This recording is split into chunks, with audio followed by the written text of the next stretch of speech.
अब कान खोलकर सारे दिल्ली पुलिस वाले सुन लो कि अब तक मैं नाजायज केस झेलता रहा, लेकिन अब हकीकत में मर्डर किया हूं। अगर इस मर्डर में तुम मुझे पकड़ सको तो पकड़ कर दिखाओ, तब मैं समझूंगा कि तुम सारे के सारे ऊपर से नीचे तक के स्टाफ अपनी असल माँ बाप की पैदाइश हो। तुम्हारे इंतजार में तुम्हारा बाप और तुम्हारा जीजा सीसी। आज हम लोग बात करने वाले हैं एक ऐसे रूथलेस सीरियल किलर के बारे में जिसने ना सिर्फ बेदर्दी से बेरहमी से लोगों का कत्ल किया, हालांकि पुलिस वालों को भी चैलेंज किया कि एक ऐसा सीरियल किलर जिसने पूरा दिल्ली पुलिस डिपार्टमेंट को हिला डाला। एक बहुत ही ज़्यादा अवेटेड डॉक्यूमेंट्री है by Netflix, the Indian predator Delhi butcher. आइए जानते हैं ये अपने आप को सीसी बोलने वाला बंदा ये असल में कौन है और इसका पीछे का सच्चाई क्या है, इसने कितना मर्डर किया एंड लास्ट में जाके पुलिस वाले उनको पकड़ पाए या नहीं। So without a further ado, let's jump into the story. 20 अक्टूबर 2006 सुबह 7:05। इस टाइम पे हरिनगर पुलिस स्टेशन में एक फ़ोन आता है एंड वो शख्स बताता है कि तिहाड़ जेल के गेट नंबर 3 के सामने एक बॉडी रखा गया है। पहले तो ये पुलिस को एक मजाक लगता है, पर वहाँ पे तिहाड़ जेल के बाहर जो पुलिस पोस्टेड थे तो उन लोगों से कंफर्म होता है कि सच में वहाँ पे एक बॉडी पाया गया है। तो पुलिस वाले, हरिनगर पुलिस स्टेशन के पुलिस वाले जल्द से जल्द पहुँचते हैं मौकाए बागदाद पे एंड वहाँ पे मिलता है उन लोगों की एक टोकरी, जो आप लोग बोल सकते हैं जो फ्रूट बास्केट्स वेंडर्स यूज़ करते हैं, कि एक वो फ्रूट बास्केट के अंदर एक बंधा हुआ एक डेड बॉडी मिलता है। वो डेड बॉडी बहुत ही अच्छे से पैक किया गया हुआ था। पहले उसके ऊपर पेपर लपेटा गया था, उसके ऊपर कुछ कपड़े रखे गए थे, उसके ऊपर प्लास्टिक से उसको कवर किया गया। उसको ऐसे पैक किया गया था कि वहां से ब्लड का एक भी कतरा बाहर ना निकले एंड उसके साथ एक चिट्ठी भी पाई गई। तो उस चिट्ठी में बहुत ही वल्गर लैंग्वेज यूज किया गया है एंड वहाँ पे पुलिस वाले को गाली दिया गया है एंड वहाँ पे वो ये भी मेंशन किया था, पहले भी बहुत सारे झूठे केसेस के आरोप में उसको पकड़ा गया था एंड उसको सजा मिला था, पर दिस टाइम उसने सच में एक कत्ल किया। कुछ देर बाद पुलिस स्टेशन में और एक कॉल आता है एंड वो बंदा बताता है ये तो बस शुरुआत है एंड और भी बहुत सारे तोहफे आने वाले हैं, I mean dead bodies. And ये भी उसने जिक्र किया एक हेड कांस्टेबल बलबीर सिंह का नाम। तो बाद में हम लोग को पता चलेगा कि इस केस में बलबीर सिंह कैसे इन्वॉल्व है। दिल्ली पुलिस को इन जनरली 40 से 50 केसेस सालाना भर ऐसे आ जाता है जो अनआइडेंटिफाइड बॉडी होता है एंड उन लोगों का प्रोटोकॉल ये है, ये लोग 72 आवर्स मतलब 3 दिन तक नोटिस करते हैं कोई आके बॉडी क्लेम कर रहा है या नहीं, या कोई मिसिंग रिपोर्ट्स है या नहीं। अगर वो बॉडी अनआइडेंटिफाइड रहा 3 दिनों तक तो उस केस को क्लोज किया जाता है। ये भी एक अनआइडेंटिफाइड बॉडी था क्योंकि इसके सर नहीं था, सिर्फ उसका धड़ पोर्शन मिला था। पुलिस ने नंबर को ट्रेस करना चालू किया एंड उन लोग ट्रेस करके पहुंचे जो पीसीओ से वो कॉल किया गया था। पीसीओ मालिक को पूछताछ करने के बाद इन लोगों को पता चलता है जो सस्पेक्ट है वो 25 to 30 ईयर्स के बीच में एक आदमी है जो सावला है एंड एक मिडिल हाइट इंसान है। उसके बाद उसका स्केच भी बनाया गया था। अभी चिट्ठी पे गौर करते हैं, वहाँ पे लिखा गया था मैंने मर्डर किया हूँ। तो ऐसे वाले जो लैंग्वेजेस होते हैं वो मोस्टली बिहार के लोग यूज़ करते हैं एंड और भी वहाँ पे कुछ ऐसे कुछ लैंग्वेजेस था। तो उसमें पुलिस ने कंफर्म किया कि ये बंदा कोई बिहारी बंदा ही है। उस चिट्ठी में और एक बात था, 2003 में एक मर्डर का बात हुआ था एंड उस टाइम पे भी उसने भी ये बॉडी को सेम जगह पे ऐसे ही फेंका था, बट वो केस अगेन अनआइडेंटिफाइड रहेगा कि पुलिस को पता लगाया कि सच में एक ऐसा केस हुआ था। अब आप लोग बताइए कोई तिहाड़ जेल के सामने क्यों बॉडी फेंकेगा एंड वहाँ पे बलबीर सिंह का भी जिक्र हुआ था, इसलिए पुलिस वालों को शक गया मे बी वो इंसान तिहाड़ जेल के साथ कहीं ना कहीं से कनेक्टेड है। तो पुलिस वाले बलबीर सिंह का पता लगाते हैं एंड इन लोगों को पता चलता है कि 2003 से पहले बलबीर सिंह वहाँ पे हेड कांस्टेबल थे एंड वो गेट नंबर 3 में पोस्टेड थे and according to the murderer कि वो कैसे कनेक्टेड है बलबीर सिंह के साथ, उसने बोला था कि वो जब जेल में था तब बलबीर सिंह ने उसके साथ ज्यादती किया था। उसके description wise and age wise एक लिस्ट निकाला गया जो बिहारी जो कैदी थे वहाँ पे, तो ऑलमोस्ट 35 लोगों का नाम उभर के आया उस लिस्ट में। 2007 25 अप्रैल इस टाइम पे भी एक सेम केस हुआ एंड सेम जगह पे एक दूसरी बॉडी बरामद हुई एंड इस टाइम पे वो बॉडी टोकरी में ही थी एंड बहुत टाइटली वो बंधा हुआ था एंड पुलिस भी उसको ओपन नहीं कर पा रहे थे। तब एक आदमी अचानक से भीड़ से बाहर आता है एंड उन लोगों को हेल्प करता है उस टोकरी को ओपन करने में, मतलब वो जो गार्ड बंधे हुए थे उसको काटने में। फिर वो आदमी कहीं पे डिसअपियर हो जाता है। इस टाइम पे जो बॉडी मिला उसका भी सर कटा हुआ था, पर उस सर कटा होने के साथ साथ उसका हाथ, पैर एंड जेनिटल्स भी अलग थे बॉडी से। एंड जो कि बाद में जो बाकी के बॉडी पार्ट्स है वो मिला था 30 हज़ारी कोर्ट के सामने। इस केस में सिर्फ एक ही डिफरेंस था कि इसके साथ ना कोई चिट्ठी था और ना कोई कॉल आया। जब इसके बारे में इन्वेस्टिगेशन चल ही रहा था, फिर 18 मई को एक सेम केस सामने आया, सेम एक डेड बॉडी मिली, सेम प्लेस में मिला एंड डेड बॉडी का कंडीशन भी सेम था। पर अभी इसके साथ 2 से 3 पेज का एक लंबी सी चिट्ठी था एंड यहाँ पे और भी ज़्यादा वल्गर गालियाँ यूज़ किया गया एंड खुन्नस दिखाया गया पुलिस के ऊपर। एंड अगेन पुलिस वाले को इसने चैलेंज किया, उसको दम है तो उसको पकड़ के दिखाने के लिए। पहले वाली चिट्ठी में भी एंड यहाँ पे भी वो अपना नाम सीसी मेंशन किया था। इस इन्वेस्टिगेशन के दौरान पुलिस जब देख रहे थे और कितना अनआइडेंटिफाइड लाशें मिली है, तब पुलिस को और एक इन्फॉर्मेशन मिलता है। वो था 1998 में एक सेम पैटर्न में एक बॉडी बरामद हुई थी, पर वो केस भी ऐसे कोल्ड केस दब गया था क्योंकि वो बॉडी भी अनआइडेंटिफाइड था। इस टाइम पे पुलिस को अपने मुखबरियों के पास से एक टिप मिली कि आज़ादपुर मंडी के पास एक डॉक्टर है एंड उनके पास ये जो सेम हुलिया शक्ल वाला एक आदमी आता रहता है। पुलिस को डॉक्टर को पूछताछ करने के बाद उन लोगों को ये पता चला कि उस बंदे के नाम है चंद्रकांत झा एंड उसके 5 बच्चे हैं एंड उस 5 बच्चे के डिलीवरी उस डॉक्टर ने किया था। उस डॉक्टर को भी पता था कि चंद्रकांत झा कितना डेंजरस आदमी है। उसका साला को भी ही ऑलमोस्ट किल एंड उसके साला का जान बचा था डॉक्टर के वजह से। डॉक्टर से उन लोगों को ये भी पता चला कि नेक्स्ट डे 4 बजे डॉक्टर के साथ उसका अपॉइंटमेंट है एंड वो आने वाला है। पर वो लोग सिविल ड्रेस में वहाँ पे उपस्थित थे, पर अनफॉर्चुनेटली वो बंदा आया नहीं। और एक जो दूसरा नंबर मिला था उसको ट्रेस करने के बाद पुलिस को पता चला कि वो आलीपुर का नंबर है एंड वहाँ पे भी पुलिस सिविल ड्रेस में तैनात हो गए एंड सबसे पूछताछ करने लगे कि इस शक्ल का, इस हुलिया का कोई बंदे को ये लोग जानते हैं या नहीं। एंड ऑब्वियसली उन लोगों ने मर्डर का जिक्र नहीं किया, ऐसा नॉर्मली पूछताछ कर रहे थे। जब कुछ भी हाथ नहीं लग रहा था तब डॉक्टर साहब के जो साले हैं उससे पूछताछ करने के बाद उन लोगों को ये पता चला कि उस बंदे के पास एक वैन है जिसमें मोटर लगा हुआ है। जब उस इलाके में तैनात उस पुलिस वाले को इन्फॉर्मेशन आया तो वो पुलिस वाला एकदम भौचक्का रहेगा क्योंकि उसके सामने वो मोटर वैन रखा हुआ था एंड उसने अपने बॉस से पूछा कि कभी क्या करना है, तो उसके बॉस ने उसको आदेश दिया कि सामने ये वैन जिस भी गेट के सामने रखा हुआ है उस घर के अंदर घुस जाओ। फाइनली चंद्रकांत झा पकड़ा गया। अभी पता चलता है चंद्रकांत झा का पास्ट लाइफ के बारे में। हालांकि वो खुद ही बताता है पुलिस को, वो बिहार से है, गोसाई नाम के एक गांव से। उसके मम्मी टीचर थी एंड फादर इरिगेशन डिपार्टमेंट में थे एंड वो लोग 6 भाई थे। उसके माँ बाप के ऊपर बहुत खुन्नस था। ये आप लोग चिट्ठी के लैंग्वेज के थ्रू भी समझ सकते हैं कि वो जिस तरीके का गाली दे रहा था, देन आप लोग समझ ही सकते हैं कि इसके परवरिश में कोई प्रॉब्लम था या उसके माँ बाप के साथ श्योरली कोई प्रॉब्लम था।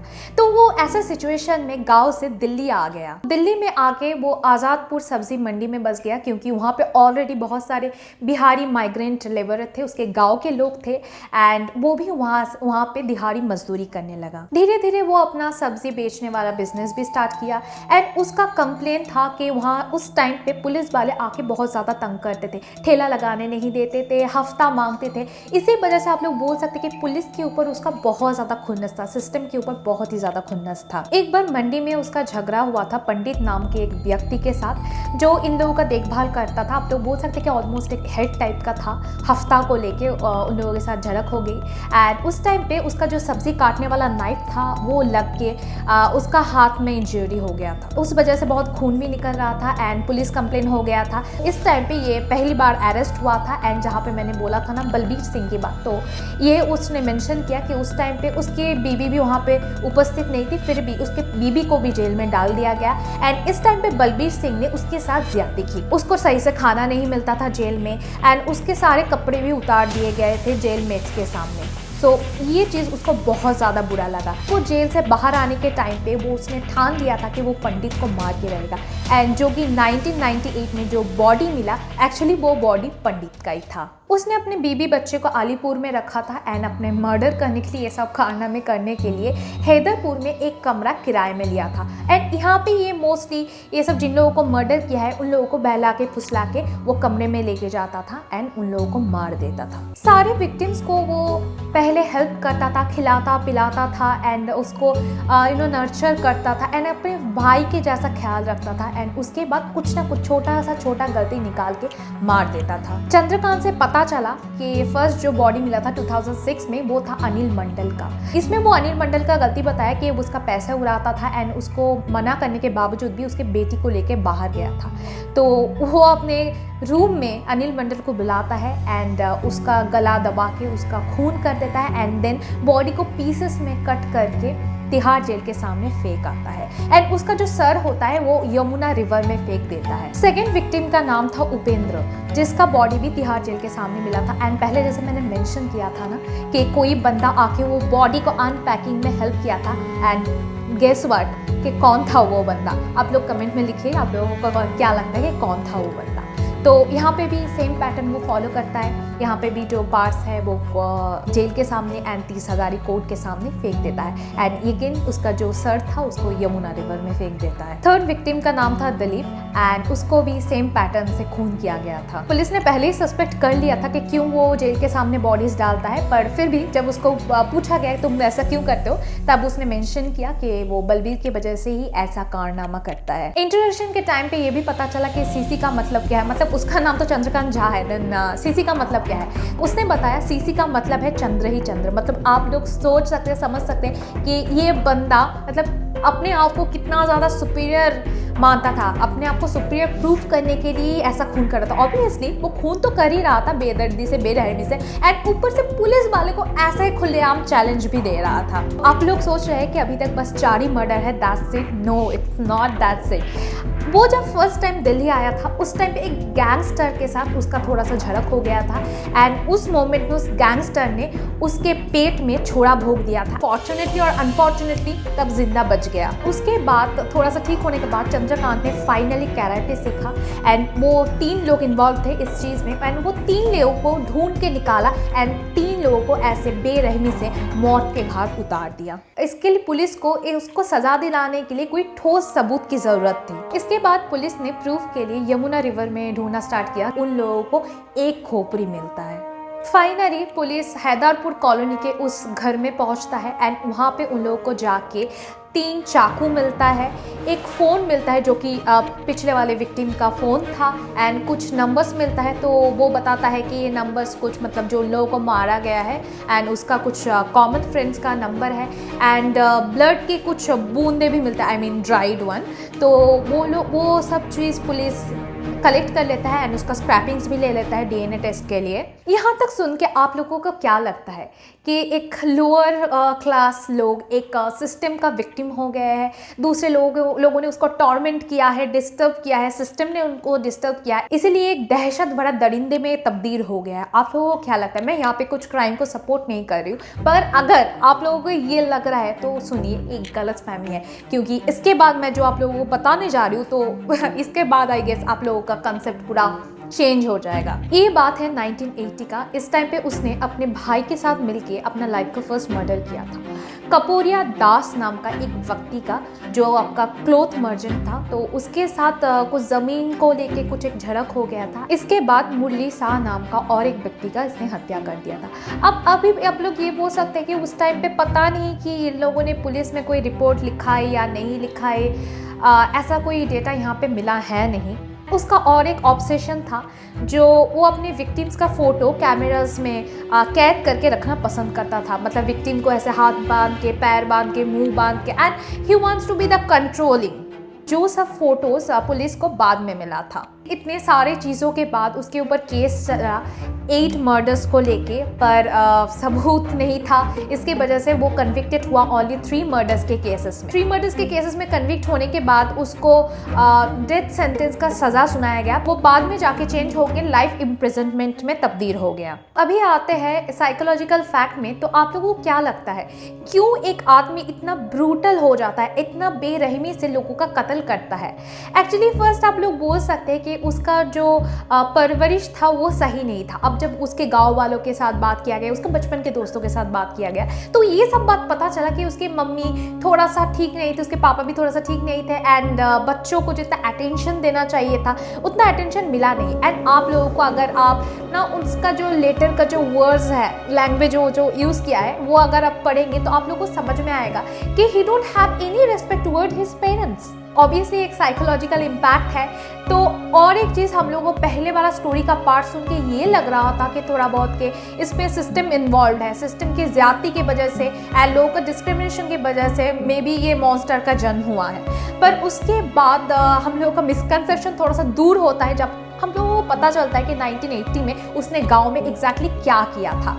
तो आप लोग मुझे बताइए कि ये किलर इंस्टिंक्ट्स एक बच्चे के मतलब पैदा होने से ही रहता है या ये चीज़ किसी की वजह से ना ट्रिगर होता है? तो इसके ऊपर मैं ऑलरेडी एक वीडियो बना चुकी हूँ, एक सीरियल किलर के बारे में। वो था वर्ल्ड का यंगेस्ट सीरियल किलर, इंडियन ही है ऑब्वियसली। अगर आप लोगों ने वो वीडियो नहीं देखा आप, इसलिए मैं यहाँ पे कहीं पे दे दूंगी, जाके ऑब्वियसली चेकआउट कीजिए। तीसरा पॉइंट आप लोग बोल सकते हैं वही थोड़ा बहुत डिस्क्रिमिनेशन उसने फेस किया एंड उस डिस्क्रिमिनेशन की वजह से मे बी उसमें कंट्रोलिंग होने का, लोगों को चैलेंज करने के लिए, लोगों को डोमिनेट करने का जो वो पैशन था ना वो पैदा हो गया। एंड उसने जो फर्स्ट मर्डर किया तब उसमें और भी ज़्यादा कॉन्फिडेंस आ गया एंड उसको अच्छा लगने लगा, अंदर से अच्छा लगने लगा। किसी को टॉर्चर करके, किसी को मर्डर करके, वही ना वो जब किसी को मर्डर करता था पहले उसका हाथ पैर बांध देता था, मुंह बांध देता था। कभी कभी आप देख सकते हैं फोटोज़ वगैरह में, वो जो पुराने फोटोज़ हैं कुछ उसमें उसने किसी का होठ सिल लिया। मतलब can you imagine this thing? कोई इंसान कितना ज़्यादा ब्रूटल हो सकता है। अभी अगर आप देखोगे वो अभी भी जेल में ही है ऑब्वियसली, एंड इस टाइम पे अगर आप उसको बिहेवियर नोटिस करोगे तो he is very good with his inmates. मतलब वो शांति से रहना जानता है एंड ही कैन डू, अगर उसको सही से मेंटल सपोर्ट मिला, you know, he can be a good person. But आप लोगों को क्या लगता है कि उसके साइकोलॉजिकल इस इफेक्ट के पीछे क्या रीज़न था? ये डिस्क्रिमिनेशन सिस्टम या सम अदर थिंग्स? कमेंट में बोलना मत भूलिए। अगर आप लोगों को ये स्टोरी अच्छा लगा तो ये मैं बता देती हूँ, एक बहुत ही ज़्यादा अवेटेड डॉक्यूमेंट्री है by Netflix, the Indian predator Delhi butcher. अगर आप लोगों को देखना, आप लोगों को इंटरेस्टेड है, आप लोग जाके देख सकते हैं। बहुत ही मतलब 3 एपिसोड्स हैं, 40 to 45 मिनट्स के अंदर है। बहुत ही अच्छा है, मतलब सच में बहुत ही अच्छा, क्या बोलो, डिस्टर्बिंग है, ऑब्वियसली डिस्टर्बिंग है, बट स्टिल अगर आप लोग देखना चाहते हैं ऑब्वियसली आप देख सकते हैं। एंड यहाँ पे मैं एक चीज़ बोलना चाहती हूँ लास्ट में, ये बोल के ख़त्म करना चाहती हूँ। उस डॉक्यूमेंट्री को आप अगर देखेंगे तो आप देखेंगे कि लास्ट में ना जो अनिल मंडल का फैमिली है उन लोगों का एक इंटरव्यू लिया गया था। मतलब अनिल मंडल मतलब उसका वाइफ एंड उसका बेटे का। तो आप क्या बोलूँ मैं, आप अगर देखोगे उस इंटरव्यू का आप अपने आंसू रोक नहीं पाओगे। मतलब सीरियसली हम लोगों का सिस्टम, हम लोगों का इतना ज़्यादा करप्टेड है, इतना ज़्यादा बुरा है। एक पत्नी, आप सोचिए, वो पत्नी खाना बना के वेट कर रहा है अपने पति के लिए। उसका पति बोल के गया है मैं थोड़ा सा पुलिस स्टेशन जा रहा हूँ, क्योंकि ये लोग ना छोटा मोटा प्रेटी क्राइम्स करते रहते थे एंड इन लोगों को पुलिस पकड़ना या कोई ना झूठा इल्ज़ाम में फंसाना, ऐसे लेबर क्लास लोगों को ये बहुत ही आम बात है। तो ऐसे एक केस में बेचारा बंदा फंस गया था एंड उसके पत्नी तब प्रेग्नेंट थी। आप सोचिए कि जो बच्चा पैदा हो उसने अपने बाप को देखा भी नहीं एंड उसको पता भी नहीं चला, उन लोगों को बहुत टाइम तक पता भी नहीं चला कि वो बंदा मर चुका है। क्यों? क्योंकि वो उसने पत्नी ने सोचा कि वही ऐसे कोई पेटी क्राइम के वजह से पुलिस ने पकड़ लिया होगा।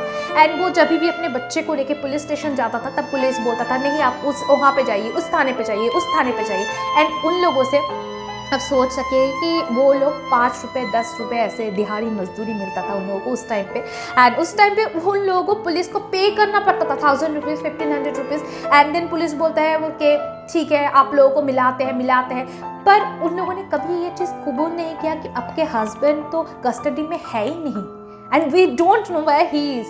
मे बी अगर उस टाइम पे उन लोगों को पता चलता, मे बी वो लोग मिसिंग डायरी रिपोर्ट कर सकते थे एंड एटलीस्ट पता तो चलता कि उस टाइम पे अगर ये केस होता कि वो जो अनआइडेंटिफाइड बॉडी है वो किसका है, एंड शायद तब अगर ये मुजरिम पकड़ा जाता तो इतनी बेकसूर लोगों की जाने ना जाती। तो आप लोगों को क्या लगता है? मतलब लगने की बात नहीं है, ऑब्वियसली ये जो लेबर क्लास लोग हैं, ये जो गरीब लोग हैं, ये लोग सफ़र कर ही रहे हैं, हर एंगल से सफ़र कर रहे हैं। इन लोगों की जान का कोई कीमत नहीं है, ना पुलिस के पास है, ना सिस्टम के पास है, ना कोई किसी के पास है। इन लोगों को जस्ट कीड़े मकोड़े के तरह कुचला जा रहा है। आप लोगों को क्या लगता है इस केस के बारे में, एंड आप लोगों को क्या लगता है लोअर कास्ट के लोगों के बारे में, ये आप लोग प्लीज़ कमेंट में बताना मत भूलिए। एंड जितना हो सके इस वीडियो को शेयर कीजिए, थोड़ा सा सोशल अवेयरनेस ज़रूरी है ना। So that's it for today guys. मिलते हैं आप लोगों के साथ नेक्स्ट वीडियो में, तब तक के लिए बाय।